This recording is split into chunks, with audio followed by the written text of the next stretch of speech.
Lots of new movies opening this weekend. Let's get to it. You stumbled upon an opportunity.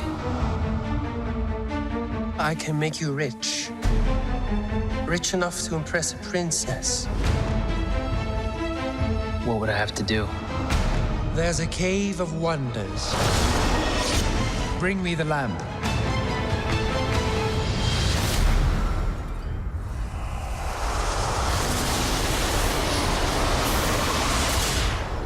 O great one who summons me, I stand by my oath, loyalty to wishes 3. A whole new world, you say? Hardly. This new, completely unnecessary live-action remake of Disney's animated classic Aladdin should have stayed bottled up. Of course, there's no avoiding the Disney remake. Not even counting the 101 Dalmatians remake back in the 90s, recent years have given us live-action remakes such as Cinderella, The Jungle Book, Beauty and the Beast, and Dumbo. And on tap are remakes of The Lion King, Mulan, Lady and the Tramp, and The Sword and the Stone, just to name a few that have been confirmed. But please do not mistake familiarity with entertainment. Just because this movie, this story, these characters look familiar and are part of many of our childhoods, it doesn't mean that seeing it rehashed in this way should count as somehow honoring their legacies. To address the big problem head on, Will Smith as Genie is just awful. But in his defense, I guess, he's not responsible for the miserable CG that's applied to his character. Where he does deserve blame is in trying to imitate Robin Williams' beloved performance as the Genie. The Friend Like Me song in the original was built for Robin's strengths and his love of impressions, so it was shocking to see that they didn't try to adjust it in any way to make it fit closer to Will Smith's strengths. To be fair, nobody can fill Robin Williams' shoes, but to watch Will Smith try was just embarrassing. The Genie isn't the only problem, though. Director Guy Ritchie has no sense of how to stage a musical number, which is a bit of a problem given that the strength of this story is really in its memorable musical numbers. From Aladdin's One Step Ahead introduction to his entrance as Prince Ali, it all seems bland and or jumbled on screen.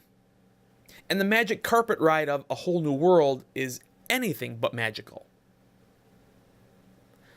Most of the time, it's not appropriate to compare movies to the source material or to the movies that came before it, but Disney is begging us to by literally trying to recreate, shot for shot, pieces of our nostalgia. Overall, Aladdin offers up no good reason for its existence. In the case of a film like Dumbo, which is a movie made nearly a century ago and in dire need of modernization, okay, I'm on board with the remake. But to redo a movie like Aladdin for no discernible purpose? This is something that no one wished for. I give the new Aladdin a C-. Put me to your lips. Hand sanitizer. Check. Chapstick. Check. Mace. Listen, it is very important that you keep the safety. Don't touch your eyes! The R-rated comedy Booksmart is being touted as the female Superbad, but that's because it's super good. Booksmart is a smart, hilarious comedy that is powered by an amazing, mostly unknown cast of young adults. This marks the feature film directorial debut of Olivia Wilde, who does a great job of immediately establishing the off-kilter comedic tone of the film. It's foul and raunchy at times, but it's all about the strong friendship between the main characters. Two book-smart nerds looking to fit an entire 4 years of partying into one night, played by Caitlin Dever and Beanie Feldstein. They are both outstanding.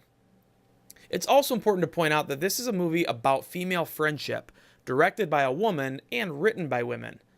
This is a story usually reserved for horny adolescent males, given a fresh spin. Booksmart flows with a special kind of energy and confidence, and despite utilizing a pretty worn-out premise, it's anything but by the book. Booksmart gets a B+. Kenneth Branagh has lived to portray William Shakespeare, and does a fine job. But All Is True seems intended only for fellow diehard Shakespearean devotees and no one else. Kenneth Branagh, the director, has almost single-handedly managed to keep the memory of Shakespeare's work alive for future generations. He starred or directed in Henry V, Much Ado About Nothing, Othello, Hamlet, Love's Labor Lost, As You Like It, and Macbeth. Here he tells a tale about Shakespeare's later years, and it's a slow and contemplative movie that imagines the viewer is just as fascinated with its subject as Branagh is. But for anyone new coming to this picture wanting to know what all the hype is about this Shakespeare guy, it ends up being Much Ado About Nothing. I give All Is True a C+. New this week also are 2 films coming to Netflix. The Perfection stars Allison Williams and is a strange, bloody horror film disguised as a thriller, while Rim of the World is aimed at families and teenagers and centers around a group of kids who are at a summer camp when Earth is attacked by aliens. You can read my full review of both of these films online. For more detailed reviews of these and other movies, please check me out on Rotten Tomatoes. You can go to the site, search the critics list to find Tom Santilli, and you can scroll through all of my recent and not so recent reviews. Another good way to find my stuff is to follow me on Twitter @Tom Santilli or go to the website movieshowplus.com.